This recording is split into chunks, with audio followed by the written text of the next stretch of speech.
RTM, Rádio Transmundial de Portugal.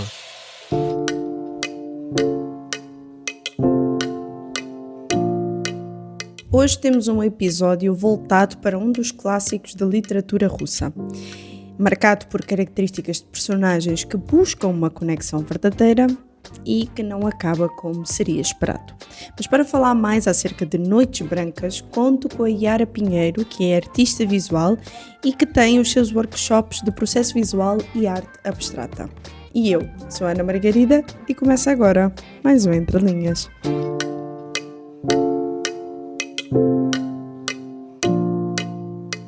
Yara, eu tenho de admitir que já cheguei a Dostoiévski um bocado tarde. Eu pelo menos considero um bocado tarde. Mas talvez agora seja a melhor altura para entender o que ele escrevia. Os nossos ouvintes, pronto, não conseguem ver e nem ouviram a nossa conversa bem há pouco tempo, em que nós estávamos aqui a fazer sinal de coraçãozinho, ao mesmo tempo que apontávamos para a cabeça em sinal de loucura. Que então, assim, a literatura russa... Se calhar é mesmo já para quem tem um pouco mais de cabeça para pensar sobre assuntos importantes da vida, vamos dizer assim. Mas olha, antes de nós começarmos a falar mais sobre o Noites Brancas, que é a obra que nós vamos falar hoje, conta-me então como é que foi a tua experiência com esta obra. Tu já tinhas lido alguma coisa de Dostoiévski antes? Foi o primeiro contacto? Como é que foi para ti? Então, o meu primeiro contato com Dostoiévski foi pelo livro Memórias do Subsolo, ou Notas do Subterrâneo, tem vários títulos. Foi o primeiro livro que eu tive contato, assim, eu não conhecia o Dostoiévski, eu tive contato com ele através dessa obra. E quando eu li esse livro, eu fui arrebatada, assim, eu falei, como ele consegue criar tantas nuances psicológicas, deixar a gente perturbada, perturbada da cabeça e pensando, se você termina assim esse livro, esse primeiro contato, eu terminei de ler e fiquei olhando para o teto assim, ó, pensando na existência, como ele realmente consegue entrar na cabeça da gente de um jeito peculiar. E aí, a literatura russa, de um modo geral, ela me chama muita atenção. E aí, esse primeiro contato foi com Memória do Subsolo, eu não tô lembrando o ano, mas tem um tempinho. E aí depois foi com o segundo livro que eu li foi Noites Brancas, que é o que a gente vai falar, e agora eu estou lendo Crime e Castigo, e às vezes as pessoas começam por Crime e Castigo, né? Eu escutei, inclusive, o Guilherme Freire. Ele estava falando de Dostoiévski, ele indicou começar por Crime e Castigo, que ele fala que, por exemplo, Memórias do Subsolo e o outro Noites Brancas que a gente vai falar, são livros que têm uma compreensão um pouco mais complicada. Ele não usou essas palavras, mas ele indicou, né, para começar por esse, né, Crime e Castigo. E foi esse primeiro contato que eu tive, e eu também quero ler Os Irmãos Karamov, que também é bem indicado. Esses são assim os maiores dele, porque há Sim. duas características que eu vejo muito nas obras dele, que é títulos muito óbvios, que é coisa simples, Crime e Castigo, Noites Brancas, Memórias do Subsolo, pronto, está feito, é isso, o idiota, já está, tipo, é coisa mesmo de país de Óbvio, leste, né? vamos ao direto e ao óbvio, não vamos aqui com coisas, mas depois tu vais ler as obras dele. Eu comecei por Noites Brancas porque eu pensei assim, eu acho que ainda não estou muito preparada para Crime e Castigo, embora eu tenha sido também aconselhada a ler primeiro esse. E assim, foi uma avalanche que eu apanhei num livro tão pequenininho que eu li numa tarde. E eu há muito tempo que isso não acontecia. Então, tu estavas a dizer que tu leste Memórias do Subsolo e ficaste assim a olhar para o teto, né? Tipo, com a mente perturbada. Eu até fui fofinha e aqui no roteiro eu escrevi que se há coisa que é muito característica nas obras russas é a melancolia, mas na verdade eles deixam a gente perturbados mesmo. Mas sabes que eu confesso que isso me agrada porque essa vontade que eles têm agrada-me. Contudo, nós aqui estamos diante então de duas personagens que acabam por se conhecer e são duas pessoas que dá para ver nitidamente que estão de coração partido. Nós temos a Nastenka, porque ainda não soube nada do homem que prometeu regressar, e temos o narrador que não tem nome, é muito mais mencionado o nome dela e ela nem sequer se dá o trabalho de perguntar o nome dele, que é um homem de coração partido só pelo facto de ser sonhador. Como é que tu olhavas para cada personagem à medida que a história se desenrolava, desde o momento em que eles se conheceram? Eu gosto de pensar nos personagens e também no contexto. É, esse lugar, ele existe, né? Petersburgo é a capital cultural da Rússia, é como se fosse o São Paulo do Brasil, falando de contexto. E até o nome do livro, Noites Brancas, é porque lá as noites elas demoram a anoitecer, então tem essa atmosfera mais clara, né? Tanto que acredito eu que o nome do livro foi inspirado, né, nesse fenômeno climático que existe lá.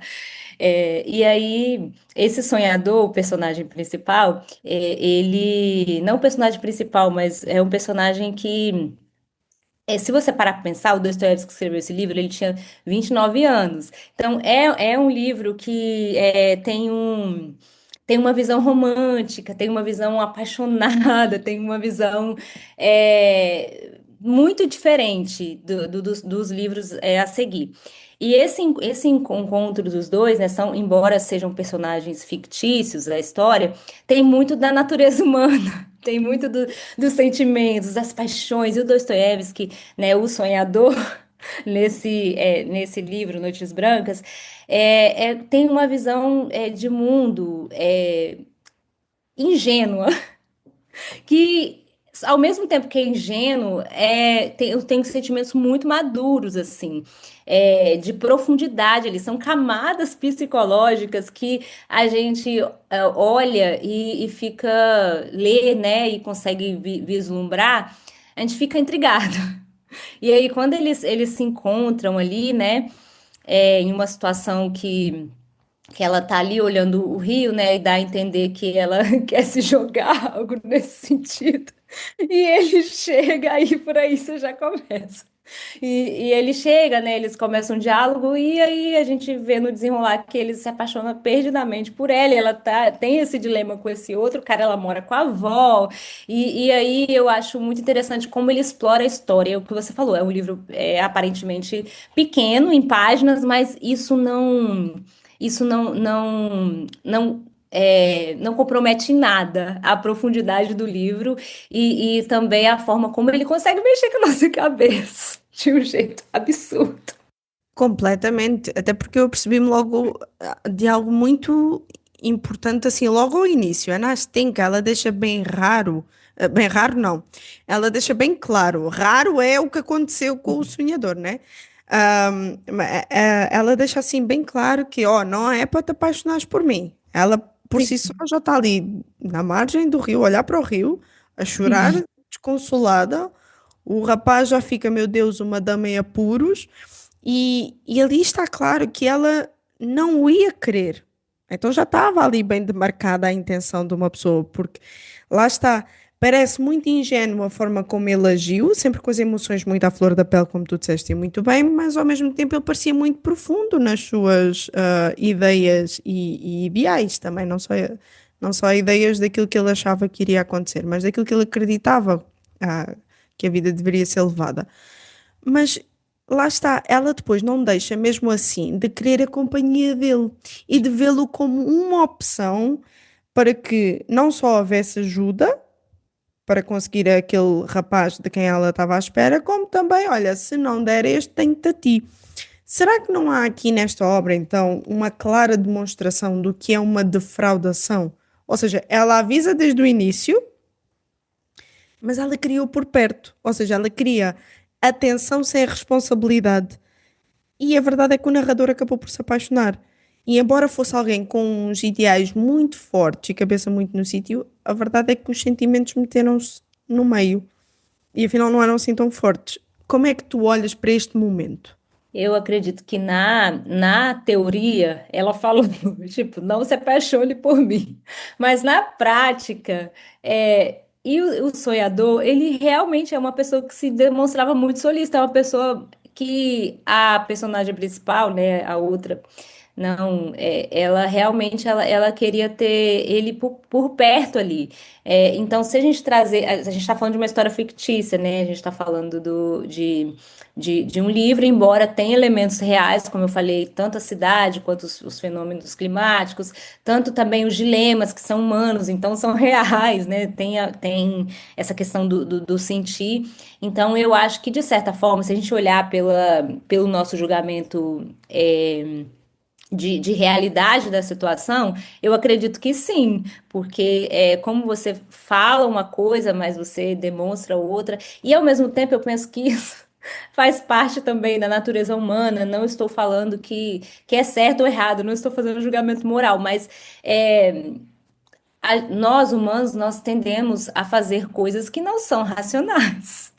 E que não são, né, se a gente julgar, às vezes a gente faz coisas que racionalmente a gente sabe que não é legal. Por exemplo, se você olhar para o Dostoiévski, ele teve uma época da vida dele, depois que ele foi para o exílio, né, depois que ele passou 10 anos da vida dele entre serviço militar e exílio, ele se envolveu com jogos, né, perdeu muito, muito dinheiro. Então, isso é racional? Eu fico pensando, não é racional, mas ele fez essa questão dessa atitude da Anaes, que eu sei que são de campos diferentes, mas talvez se encaixe isso. No fundo, ela sabia que talvez, né, não estou afirmando, talvez ela sabia que era defraudação, ou talvez ela realmente queria ficar com ele, ou depois ela decidiu não ficar. Então, até deixa isso muito em aberto, sabe? Eu acho que o Dostoiévski, nessa história, ele deixa tudo tão aberto que até no final você acha que ela, a Naesca, vai ficar com o sonhador. Até no final, aí vai lá e é uma quebra de expectativa assim, ó. Pá! Tanto que Aí era você essa me a próxima pergunta que eu te ia fazer. Porque assim, eles é são uma tão pergunta. vulneráveis um com o outro, e nós sabemos que a partir do momento em que nós abrimos muito do nosso espaço emocional e abrimos muito o jogo, somos muito vulneráveis, acaba por haver ali um elo emocional. Tanto que eu ia te perguntar, então, tu, enquanto estavas a ler o livro, tu não ficaste com a esperança de que eles ficassem juntos? Porque eu fiquei. Aham, até o final. E eu tava E eu feliz peço que eles, desculpa pelo eles, spoiler para quem ainda não leu, tá bem? eles Mas, também. mas eu Eu, fiquei. fico na- eu fico na, espe- eu fiquei na esperança também, e eu acreditei, porque a forma como ele falava dela é uma paixão avassaladora, é uma coisa assim, também melancólica a forma dele descrever, é algo assim, É muito de uma emocionado. intimidade, total, Para ter assim, cuidado. as paixões humanas assim, ó. Então, eu acredito que eu torci para eles ficarem juntos, inclusive. Sabe quando você está vendo, né, uma obra cinematográfica, uma obra Exato. literária, e você torce por personagens? Eu torci muito para que eles ficassem juntos, porque realmente dava a entender que ele. Dava a entender, não. Eu acredito que ele realmente se apaixonou perdidamente. Foram 4 noites, né? Intensas. Intensas, Já- muito intensas, de muito, os diálogos também, você fica assim. E eu acho que não só que eu falei, não só a literatura russa, mas o cinema russo também. Uhum. Falando de Tarkovsky, eu vi que Tarkovsky, no livro dele Esculpir o Tempo, ele fala de Dostoiévski. Ele fala, né, no caso não é russo, mas ele fala de Shakespeare, até faz um paralelo em Dostoiévski com Shakespeare. Então, os russos, eles têm uma forma peculiar de se expressar por meio da arte, assim, que eu Uhum. fico perplexa, assim, sempre me surpreende, tanto que o meu cineasta favorito é o Tarkovsky. E aí, quando você olha até a gente não está falando de Tarkovsky, mas quando você olha para o Sim. cinema, Tarkovsky, você consegue ver tantas reflexões ali que se você equiparar com a leitura de Dostoiévski, questões filosóficas, questões humanas, questões existenciais, você consegue ter uma similaridade ali, né? São dois artistas completamente diferentes, né? Um escritor e outro cineasta, mas você consegue ver isso, tanto que o próprio Tarkovsky, ele fala de Dostoiévski, ele tem Dostoiévski como referência. Então, eu acho que a gente tem que aprender com os russos nessa questão artística, poética, literária. É muito profundo. E aí, a história, e é engraçado não, é curioso olhar para toda a história do Dostoiévski, assim, Uhum. desde o início você vai ver que ele viveu muitos dramas, ele viveu muitas perdas, Teve Ele foi preso, quase inclusive. morto, ele foi preso, e foi preso. O crime que ele cometeu foi participar de um grupo de intelectuais, de pensar, porque Exatamente. naquele contexto lá, o regime era totalitário, as pessoas eram presas por isso, por simplesmente participar de um grupo que Pensa. fomentava ideias e pensavam. Então, assim, ele foi preso por isso, foi exilado na Sibéria, foi exilado na Sibéria por um período, né? Depois, ele foi enviado para o serviço militar. E, assim, nessa época também da Sibéria. Ele quase foi fuzilado, inclusive ele entrou, não Uhum. sei se foi na época da Sibéria ou antes, mas ele entrou na fila para ser fuzilado e eles tinham essa prática de tirar, no último momento, tirar e mandar para o serviço, para outro serviço militar. Então ele viveu, se eu olhar para a vida dele, ele perdeu a mãe e o pai cedo, depois, né, perdeu a esposa depois de um tempo. E Noites Brancas ele escreveu quando ele tinha 27 anos, se eu não me engano. Então foi no início, foi quando ele estava, eu acho que foi o quarto livro dele, foi quando ele estava começando a escrever. Então tinha essa visão mais romântica, embora não leve, eu não tô falando que é uma Exato. forma leve, não. Que ele vai descrevendo, né? Eu não acho uma leitura leve, mas é romântica, tem essa visão Uhum. romântica das coisas, tem as críticas e tem essa paixão avassaladora, né? Que ele sente por essa personagem anaesca. Então, para além de haver aqui uma profunda lição, pelo menos eu tirei isso entre aquilo que é real e aquilo que é idealização. ahm, Obviamente o narrador não conseguiu cumprir o pedido que a Nastenka lhe pediu, apaixonou-se por ela e foi visto como uma segunda escolha. Todos nós torcemos aqui para que eles ficassem juntos. Mas a pergunta que eu te faço, antes de nós partirmos para a última pergunta, é: que cuidado é que nós devemos ter para não deixarmos de lado o amor apaixonado? Porque, pá, a verdade seja dita, isso também dá uma emoção e uma beleza à vida. A arte está aí para isso também. Sim, Tudo na sim. vida está aí para isso. Então, mas também não idealizar ao ponto de chegarmos depois a ter o coração partido. Ou será que amar vai sempre envolver ter um coração partido? Eu lembrei do C.S. Lewis É, agora. eu também foi intencional, eu fiz isso de propósito e é por isso que eu fiz essa pergunta para ti. Muito ame qualquer coisa. Se você não quer ter o coração partido, prenda, né? Não tô lembrando as Nem tem palavras. um cachorro, Mas que ele até falava em animal de prenda no estimação. abismo do egoísmo, num caixão fechado, como disse C.S. Lewis. Então, eu acho que amar as pessoas, independente, né? Se for um amor romântico, ou se for é, um amor de amizade, um amor familiar, de certa forma, em algum momento nosso coração será partido e a gente vai se relacionar a isso, a gente vai se ferir, a gente vai se magoar, a gente vai magoar o outro, a gente vai também perdoar, pedir perdão. Então, eu acho que isso está na esfera humana. É impossível a gente se relacionar. Em algum momento a gente não ser machucado e de alguma forma ferido, né? E, enfim. É isso mesmo, é enfim, porque Temos nós já sabemos que isso vai voltar a acontecer. E o que a gente pode fazer, é evidente, né? A gente tem que se preservar na medida que a gente consegue também, é, em diversas situações. Mas eu acho que em algum momento é impossível você experienciar a vida sem sofrer, independente em qual área seja, né? Em qual esfera da vida seja. Né? Nisso a gente vê que ele teve o coração partido, né? Se Exato. apaixonou, no livro. Mas também eu acredito que a Naitchenska, ela também aprendeu com ele, sabe? Ela Uhum. também, por mais que ela aprendeu gentileza, ela, assim, né? Ela aprendeu como alguém que se importa com ela, sobre se importar, sobre... E foram 4 noites, tá? Se passa 4 noites, e assim, como que... Eu acho que que ela também aprendeu com ele, e ele também aprendeu com ela. Então, não tô falando que a gente tem que se ferir para aprender, mas mesmo Uhum. nesse relacionamento, eu acredito que eles não saíram os mesmos depois que eles iniciaram. E relacionamento que eu digo ali eles não chegaram, né, Aquela a amizade que surgiu realmente ali. ficar juntos, mas realmente eu acredito nisso, que eles não Fora, saíram. depois dessas 4 noites. Fora que eu acredito muito que ele demonstrou ali o que é amar mesmo, embora tenha sido uma coisa muito intensa e muito rápida, mas ele só se confessou bem no finalzinho e ainda estava ali ajudando ela, então, para que ela conseguisse encontrar o outro homem por quem ela estava à espera. Então ele não foi egoísta. Olha, Yara, eu tenho pena porque já, mas nós notamos então aqui depois que há uma aceitação da realidade e ele aprendeu isso.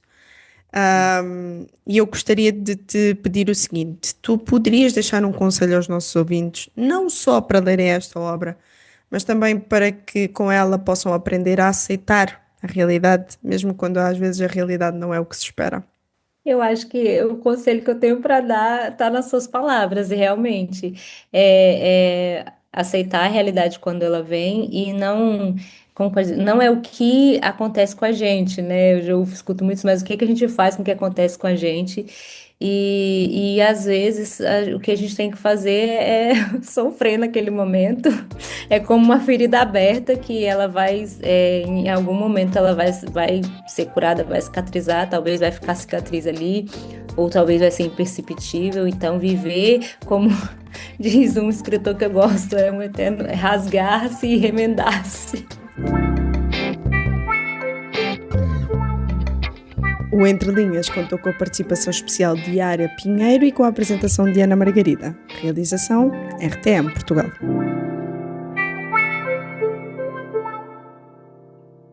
RTM. Conhece todos os nossos programas em rtmportugal.org. Uma produção da Rádio Transmundial de Portugal.